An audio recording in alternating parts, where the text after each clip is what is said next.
Slăvit să fie Dumnezeu nostru, Tatăl! M-am hotărât să predic din Cuvântul lui Dumnezeu, Tatăl, și vreau să vorbesc ceea ce îmi dă Dumnezeu Tatăl pe puterea Duhului Sfânt. În Ioan, capitolul 11, de la versetul 21, Maria a zis lui Iisus: Doamne, dacă ai fi fost aici, n-ar fi murit fratele meu, dar acum știu că orice vei cere de la Dumnezeu îți va da Dumnezeu. Iisus i-a zis: fratele tău va învia. Iisus i-a răspuns Marta, adică că va învia în ziua de apoi. Iisus i-a zis: eu sunt învierea și viața, cine crede în mine, chiar dacă ar fi murit, va trăi. Oricine trăiește și crede în mine nu va muri niciodată. Crezi lucrul acesta? Da, Doamne, i-a zis ea, cred că Tu ești Hristosul, Fiul lui Dumnezeu, care trebuie să vină în lume. Doamne, binecuvintează-mă de putere, Doamne, să pot să vestesc cuvântul Tău, Doamne, din puterea Ta, Doamne. Vreau să ne-o tras atenția cuvântului lui Dumnezeu. Versetul 24, știu, i-a răspuns Marta, că va învia la înviere în ziua de apoi. Doamne, binecuvintează-ne, Doamne, pentru că știm cu toții, de 2000 de ani, peste 2000 de ani, știm că este vremea de apoi, dragii mei. Ce se va întâmpla la vremea de apoi? Și auziți ce spune cuvântul lui Dumnezeu, capitolul 20, de la versetul 6. Ferice și sfânți sunt cei care au parte de întâia înviere, asupra lor a doua moarte n-are nicio putere și va fi preoții ai Dumnezeu și a lui Hristos și vor împărăți cu el 1000 de ani. Doamne, binecuvintează-ne, Doamne, și ajută-ne ca să fim mireasa Ta, Doamne, pentru că la sfârșitul veacului, prima dată, Tu îți vei ridica mireasa Ta, îi vei duce acasă în vremea de apoi, dragii mei. Și spune cuvântul lui Dumnezeu în Apocalipsa, capitolul 19, de la versetul 7. Să ne bucurăm, să ne veselim și să-i dăm slavă, căci a venit nunta mielului, soția lui s-a pregătit. Și i s-a dat să se îmbrace cu inimi subțire, strălucitor și curat. Inimi subțire sunt faptele neprihănite ale sfinților. Ajută-ne, Doamne, ca faptele noastre să fie vernice de pocăința noastră, Doamne. Pentru că Iisus Hristos zice așa, Apocalipsa, capitolul 22, cu 12. Iată, eu vin curând și răsplata mea este cu mine, ca să dau fiecăruia după ce? După fapte. Doamne, binecuvântează-ne, Doamne, și ajută-ne ca faptele noastre să fie vernice de pocăința noastră, Doamne. Dragii mei, nu vrem să ajungem la a doua înviere, pentru că atunci Dumnezeu Tatăl va judeca, nu lumea, va judeca pe poporul Israel, pe cei care sunt căzuți. Așa cum zice în versetul 11, apoi am văzut un scaun de domnie mare și alb și pe cel ce ședea pe el. Pământul și cerul a fugit dinaintea lui și nu s-a mai găsit loc pentru ele. Și am văzut pe morți mari și mici, stând de picioare înaintea scaunului de domnie, niște cărți au fost deschise și a fost deschisă o altă carte, care este cartea vieții, și morții au fost judecați după faptele lor, după cele ce erau scrise în cărțile acestea.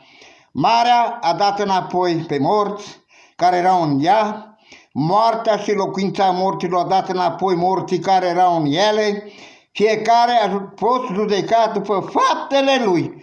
Și moartea și locuința morților a fost aruncate în iazul cu foc. Iazul de foc este moartea a doua. Oricine n-a fost găsit scris în cartea vieții, a fost aruncat în iazul de foc. Doamne, binecuvintează-ne, Doamne, ajută-ne Tu, Tată, să facem voia Ta, să împlinim cuvântul Tău, Doamne, așa cum vrei Tu, Doamne, pentru că Iisus Hristos spune că trebuie să ne pregătim, dragii mei, pentru că mireasa Lui într-o bună zi se va înălța și va ajunge în împărăția cerului. Iar noi vom ajunge acolo, la nor, pentru că acolo vine Iisus Hristos și va ridica mireasa Lui. Acolo la nor trebuie să ne înălțăm sufletele noastre. Curăță-ne, Doamne, și ușurează sufletele noastre, Doamne, și dă-ne putere ca să ne putem înălța sufletele. Așa cum zice David în Psalmul 25, dragii mei, cu unul spune clar: la tine, Doamne, îmi voi înălța sufletul și noi ne vom înălța sufletele la Dumnezeu Tatăl, la Iisus Hristos. Prin El, dragii mei, spune cuvântul lui Dumnezeu că El va deschide o ușă și vom intra în pășunile verzi și vom fi cu Dumnezeu Tatăl în veci de veci.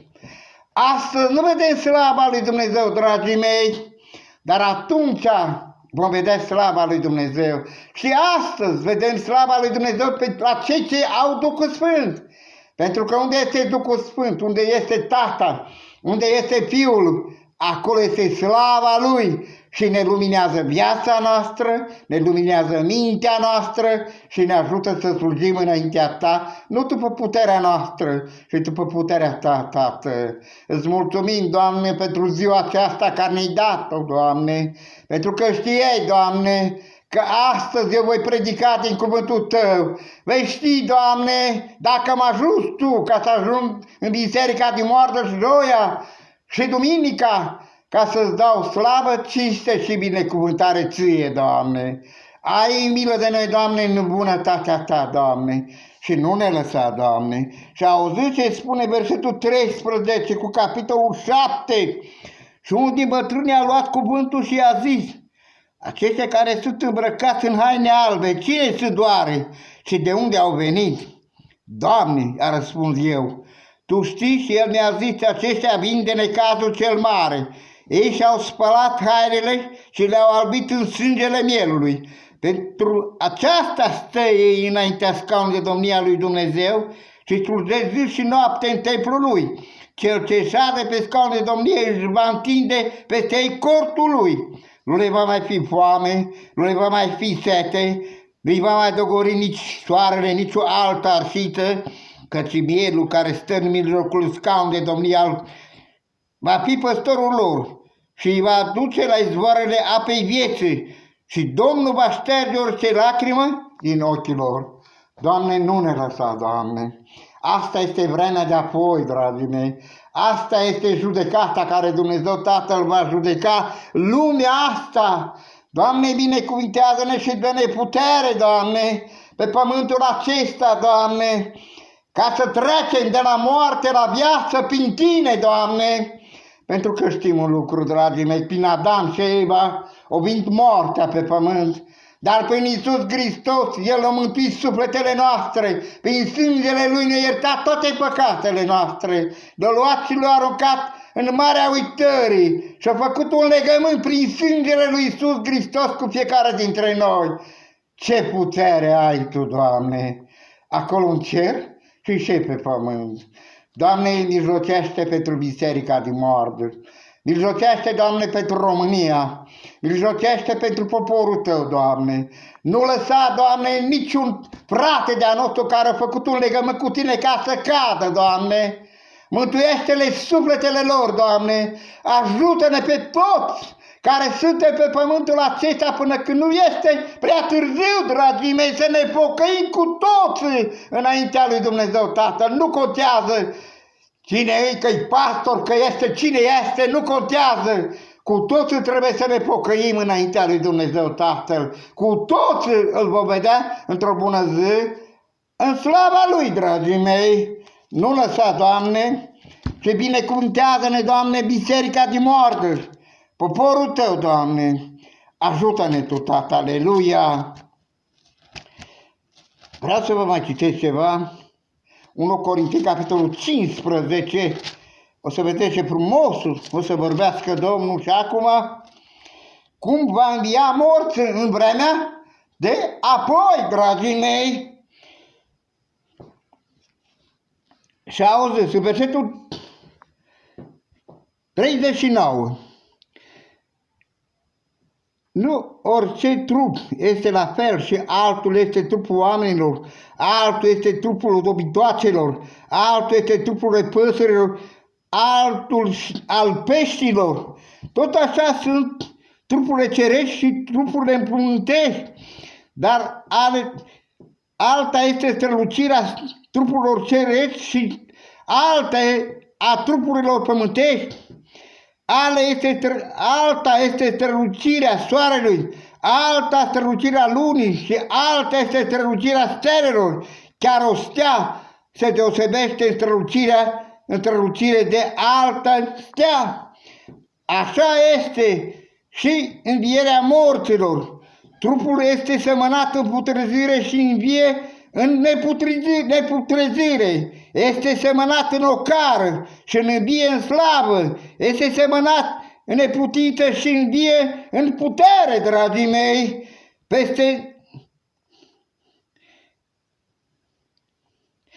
Este semănat trup firesc și învie trup duhovnicesc.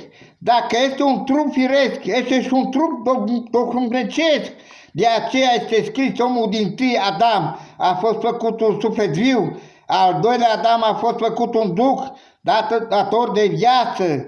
Dar întâi vine nu ce este duhovnicesc, ci ce este firesc. Ce este duhovnicesc vine pe urmă. Omul dintâi este din pământ, omul al doilea este din cer. Cum este cel pământesc, așa sunt și cei pământești. Cum este cel ceresc, așa sunt și cei cerești. Și după cum am purtat chipul celui pământesc, tot așa vom purta și chipul celui ceresc. Doamne, binecuvântează-ne, Doamne. În versetul 55. Uite, unde ți este biruința moarte? Unde este boltul moarte? Boltul morții este păcatul și puterea păcatului este legea. Dar mulțumiri fie aduse lui Dumnezeu care ne-a dat biruință prin Domnul nostru Iisus Hristos. De aceea, prea iubiții mei, frați, fiți tari, neclintiți, sporiți totdeauna în lucrurile Domnului, că știți că osteneala voastră în Domnul nu este zadarnică.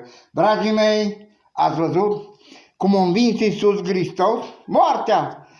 El a venit pe pământ ca să ridice păcatul lumii și să învingă moartea. Dar v-ați întrebat vreodată cum a învins Iisus Hristos? A avut arme, a avut ceva ca să învingă moartea? Dragii mei, Iisus Hristos a învins prin răbdarea Lui, prin delunga răbdarea Lui, prin blândețea, prin bunătatea Lui, prin dragostea față de lumea aceasta. Dragii mei, așa a învins Iisus Hristos moartea și nu mai are puterea asupra noastră, pentru că Iisus Hristos ne-a adus la viață împreună cu El, dragii mei. Îți mulțumim, Tată, pentru tot ce ne-ai dat în viața aceasta, Doamne.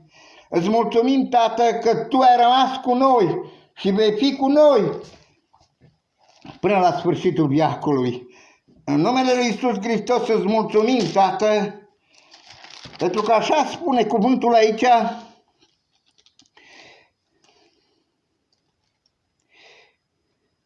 Iisus i-a zis, eu sunt învierea și viața, cine crede în mine, chiar dacă ar fi murit, va trăi. Și oricine trăiește și crede în mine nu va muri niciodată. Crezi lucrul acesta? Mărește-ne credința, Tată. Iisuse și Duhul Sfânt, să credem în Tine, Doamne, să credem în lucrurile văzute și nevăzute, Doamne. Noi nu Te vedem, dar credem că Tu ești în inima noastră și în mintea noastră. Credem din toată inima noastră că acolo unde locuiești Tu și sufletul nostru într-o bună zi va locui împreună cu Tine și în puterea Ta Tu ne vei duce acasă, Doamne. Ai milă de noi, Doamne, în bunătatea Ta, Doamne. Nu lăsa bisericile de pe pământul acesta, poporul Tău este în mâna Ta, Doamne. Viețile noastre sunt în mâna Ta, Doamne. Ce avem noi pe pământul acesta și ce suntem noi înaintea Ta și ce suntem? O mână de pământ. Ce avem noi pe pământul acesta nimic n-avem, dragii mei. Pensia mea nu e a mea.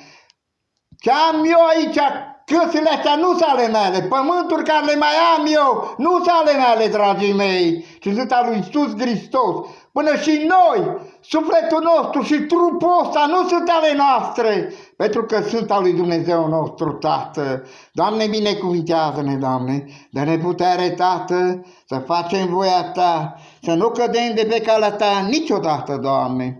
Da, Doamne, a zis ea, cred că Tu ești Hristosul Fiul lui Dumnezeu, care trebuie să vină în lume. Vedeți, dragii mei, l-a înviat pe Lazar dintre morți și l-a adus la viață, dragii mei. Pentru că zice așa, pentru că Iisus Hristos, când a ieșit și Maria înaintea Lui, i-a zis așa, s-a împiorat din nou în sine și s-a dus la mormânt, mormântul era, ce era mormântul? O peșteră la intrare care se așeza o piatră.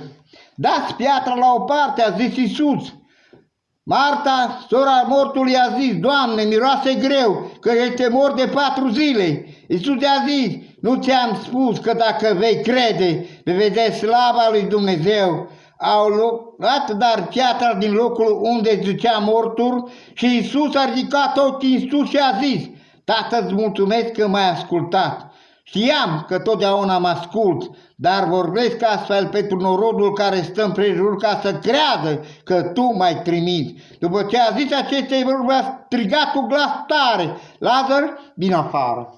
L-a înviat din morți, dragii mei, dar când l-a înviat, i-a zis la Marta, Iisus i-a zis, nu ți-am zis că dacă vei crede, vei vedea slava lui Dumnezeu? A văzut slava lui Dumnezeu Tatăl peste Lazar și l-a văzut înviat, dragii mei, dintre cei morți. Pentru că Iisus Hristos are putere ca să dea viață de pe pământul acesta, dragii mei. Prin credință vă vedea cerul deschis, așa cum l-a văzut Ștefan. Ștefan a văzut cerul deschis și pe Fiul omului stând la dreapta Tatălui în picioare. Doamne, binecuvintează-ne, Doamne, și ajută-ne, ca într-o bună zi, în vremea de apoi, să ajungem în împărăția Ta. Deschide cerul, Doamne, curățește sufletele noastre să ne putem înălța la Tine, Doamne. Deschide totdeauna ușa raiului, Doamne, să ajungem în împărăția Ta, pentru că Te dorim, Doamne, ca să trăim cu Tine pe pământul acesta, Doamne. Vreau din sufletul meu să slujesc până la capăt, înaintea lui Dumnezeu Tatăl, pentru că El m-a ales acum 15 ani ca să vestesc cuvântul Lui, să slujesc înaintea Lui, nu pe puterea mea, dragii mei, ci după puterea Lui, a lui Iisus Hristos, pentru că Iisus Hristos este cuvântul lui Dumnezeu. Cine împlinește și trăiește cuvântul lui Dumnezeu, îl iubește pe Iisus Hristos, dragii mei, și se va întâlni cu El acolo în împărăția cerului, pentru că acolo, spune cuvântul lui Dumnezeu, așa cum zice în Apocalipsă, de la versetul 23, adică 21, de la versetul 23, cetatea n-are trebuință nici de soare, nici de lună, ca să o lumineze, căci o luminează slava lui Dumnezeu și făclia este mielul. Neamurile vor umbla în lumina ei și împărații pământului își vor aduce slava și cinstea lor în ea.